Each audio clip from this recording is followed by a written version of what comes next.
Hello दोस्तों, मैं सूरज कुमार आपको स्वागत करता हूँ यूट्यूब चैनल सूर्या क्लासेस पे। कैसे हो दोस्त? आई होप सभी अच्छे होंगे। जैसे कि दोस्तों आप लोगों को पता है, डेली 8 AM पे मेरा स्पोकन इंग्लिश का दोस्तों क्लास होता है आप लोगों के बीच।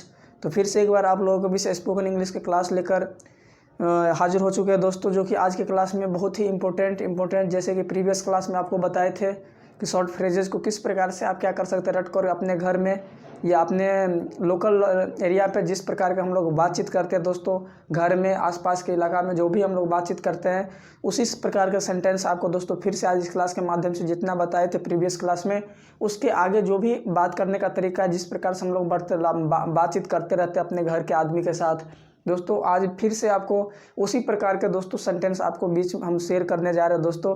क्योंकि आपको इंग्लिश बोलने के लिए सबसे पहले घर में जो बोलचाल में बोलने वाला जो भी प्रयोग कर दोस्तों, यदि इस प्रकार का चीज़ हम यदि सीख लेते हैं तो अपने आप इंग्लिश में बोलना स्टार्ट हो जाए। क्योंकि सबसे ज़्यादा कंफर्टेबली यानी कंफर्टेबल आराम से आप घर में ही बोलते हैं दोस्तों। यदि घर का बात आप यदि इंग्लिश में बोलना स्टार्ट कर दिए तो बाहर अपने आप क्या कीजिएगा, बोलना स्टार्ट कर दीजिएगा। इसीलिए सबसे पहले तो आप जो घर में डेली बेसिस पे पर डे हर रोज़ हर वक्त हमेशा बोलते रहते हैं हिंदी में, पहले हम उसी टाइप का सेंटेंस आपको दे रहे हैं। क्योंकि आप घर में पहले बोलना स्टार्ट कीजिएगा, फिर अपने आप बाहर भी आप यूज करना स्टार्ट कर दीजिएगा। चलिए दोस्तों, इस क्लास को ज़्यादा से ज़्यादा शेयर कर दीजिए, जिससे कि आपके साथ साथ आपके जैसे ही और दोस्तों को क्या हो, ये क्लास को मतलब समय से प्राप्त पता चल जाए और क्लास में जुड़ सके दोस्तों। चलिए हम स्टार्ट करते हैं आज के इस क्लास के माध्यम से आपको बहुत ही खास बहुत ही इंपॉर्टेंट टाइप्स के मतलब फ्रेजेस देने जा रहे हैं दोस्तों, जिसका इस्तेमाल करके आप क्या कर सकते हैं, अपने घर में, अपने पड़ोसी में या जहाँ भी आपको इस तरह का वर्ड का जरूरी पड़ जाए आप बोल सकते हैं। तो चलो दोस्तों, आप लाइक शेयर सब्सक्राइब जरूर कर दीजिएगा। यदि नए स्टूडेंट है तो सब्सक्राइब कर लीजिए, क्योंकि आप यदि इंग्लिश बोलना चाहते हैं दोस्तों तो आज यदि मेरा इस क्लास के माध्यम से आप जुड़ जाते हैं और मेरा ये टोटल जितना भी क्लास स्पोकन इंग्लिश का जो भी एक बैच चल रहा है दोस्तों, ये जो क्लास चल रहा है, तो यदि आप ये कर लेते हैं दोस्तों तो आपको फिर हम मतलब इतना गारंटी देते हैं दोस्तों, यदि डेली बेसिस पर जो हम फर्स्ट क्लास में रूल बताए यदि उसको आप अपना रहे हैं तो आप इंग्लिश बोलना सीख जाएगा। तो चलिए दोस्तों स्टार्ट करते हैं कि क्या है मेरा पहला फ्रेजेज के बारे में, उसके बारे में जानते हैं। जैसे दोस्तों अगले क्लास में बताए थे कि कोई चीज़ आपके घर में ख़राब हो जाता है तो ख़राब को बनवाने के लिए बोलते हैं या ठीक करवाने के लिए बोलते हैं, तो इसको इंग्लिश में कैसे बोलते हैं दोस्तों, ये बात सब करवा चुके थे प्रीवियस क्लास में। तो आज उससे आगे का बात, जैसे कि बात बोलते हैं लेकिन आप हमेशा बहाने बनाते हैं बस। यदि आपसे बोले ये कोई चीज़ ख़राब हो गया, बनवा देने के लिए 2 हफ्तों से कर रहे हैं, 3 हफ्तों से कर रहे हैं, 10 दिन से कर रहे हैं, तो आप क्या बोलते हैं, लेकिन आप हमेशा बहाने बनाते हैं बस। यदि वो सामने वाला बोलता है कि आप बोलते हैं हाँ ठीक करवा देंगे, सही करवा देंगे, पर आप नहीं करवाते तो क्या बोलते हैं, लेकिन आप हमेशा बहाने बनाते हैं बस। यानी आप बनाते नहीं हैं, सिर्फ बहाने बनाते कि आज बना देंगे, कल बना देंगे। तो इसको इंग्लिश में क्या बोलेंगे, लेकिन आप हमेशा बहाने बनाते हैं बस। इसके लिए दोस्तों इंग्लिश में क्या प्रयोग करना है, but all you ever do is make excuses. But all you ever do make excuses. क्या बोलेंगे दोस्तों, but all you ever do make excuses. But all you ever do is make excuses, लेकिन आप हमेशा बहाने बनाते हैं। क्लियर दोस्तों? आगे दोस्तों, अरे मैंने कब बहाना बनाया भाई। जैसे आप बोलते हैं ना उसको, यदि सामने वाले को आपको बोलते हैं कि आप बहाना बना रहे हैं तो क्या बोलते हैं, अरे मैंने कब बहाना बनाया भाई। इसके लिए आप इंग्लिश में क्या बोलिएगा, hey when did I make excuses. Hey when did I make excuses. क्या बोलिएगा, hey when did I make excuses दोस्तों, यानी अरे मैंने कब बहाना बनाया भाई, जिसके लिए आप प्रयोग कर सकते हैं इंग्लिश में hey when did I make excuses. Clear दोस्तों? नेक्स्ट दोस्तों, मैं कुछ नहीं जानती, आप इसे ठीक करवा दो बस। जैसे तो आप बोलते हैं कि मैंने कब बहाना बनवाया भाई, तो आप उस सामने वाले बोलते सर ठीक है, नहीं बोले तो मैं कुछ नहीं जानती, आप इसे ठीक करवा दो बस। तो इसके लिए इंग्लिश में क्या बोलना है, मैं कुछ नहीं जानती, आप इसे ठीक करवा दो बस। इसके लिए इंग्लिश में दोस्तों क्या बोलेंगे, आई डोंट नो एनीथिंग। मैं कुछ नहीं जानती, बस इसे ठीक करवा दो बस। इसके लिए इंग्लिश में क्या बोलेंगे, आई don't know anything, you just get it fixed. I don't know anything, you just get it fixed, यानी मैं कुछ नहीं जानती, आप इसे बस ठीक करवा दो बस। इसके लिए दोस्तों क्या बोलना है, आई डोंट नो एनीथिंग, यानी मैं कुछ नहीं जानती, you just get it fixed यानी आप इसे ठीक करवा दो बस। तो दोस्तों इस प्रकार का सेंटेंस के लिए हिंदी में आपको इंग्लिश में इस प्रकार से प्रयोग करना है। क्या प्रयोग करना है? I don't know anythings, you just get it fixed.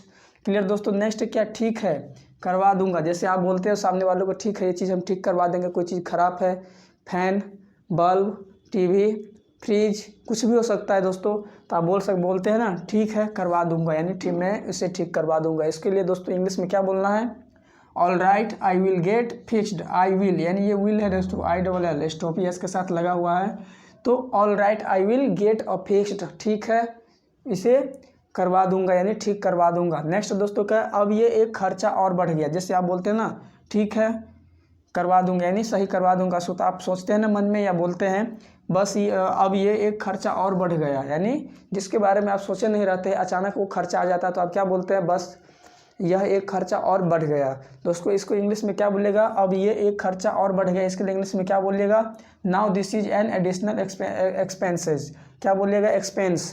Now this is an additional expense यानी एक्स्ट्रा खर्चा ये बढ़ गया। ये सोचे भी नहीं थे इसके बारे में, फिर से बढ़ गया ये। तो अब ये एक खर्चा और बढ़ गया, इसको इंग्लिश में क्या बोलिएगा? Now this is an additional expense. क्या बोलिएगा? Now this is an additional expense. Now this is an additional expense. ये अब ये एक खर्चा और बढ़ गया, अब ये एक खर्चा और बढ़ गया, इसको क्या बोल सकते हैं?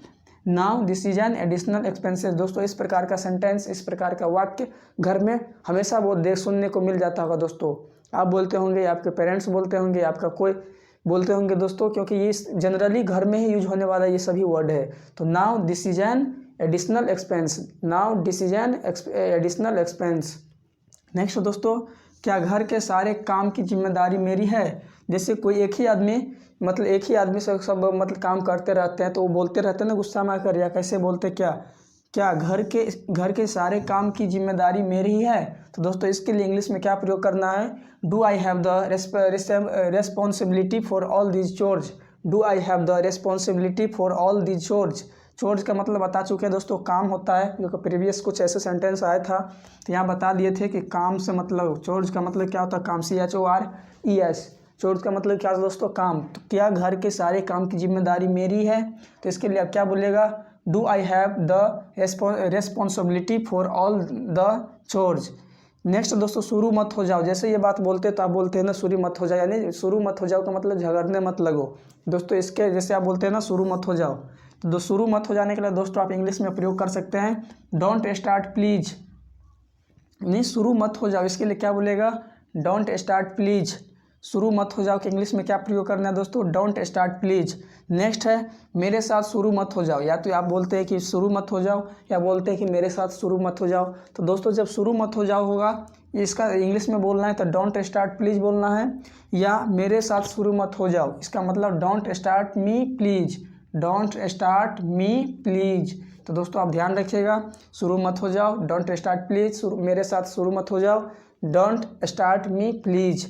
क्लियर दोस्तों? यानी इसका कहने का मतलब अब मेरे साथ झगड़ा मत करो, या झगड़ा मत करो दोस्तों। तो आप मतलब शुरू मत हो जाने का मतलब डोंट स्टार्ट प्लीज, मेरे साथ शुरू मत हो जाओ, इसके लिए प्रयोग करना है don't start me please. Clear दोस्तों? नेक्स्ट है मैं क्या शुरू हो गई। यदि वो झगड़ा नहीं कर रही, आपको समझाने की कोशिश कर रहे हैं, आराम से बोल रहे तो बोलती है ना मैं क्या शुरू हो गई, यानी ऐसे बोल दे तो मैं झगड़ा कर रही हूँ, ऐसे बोलते हैं ना मैं क्या शुरू हो गई। तो इसके लिए इंग्लिश में क्या बोलना है? What did I start.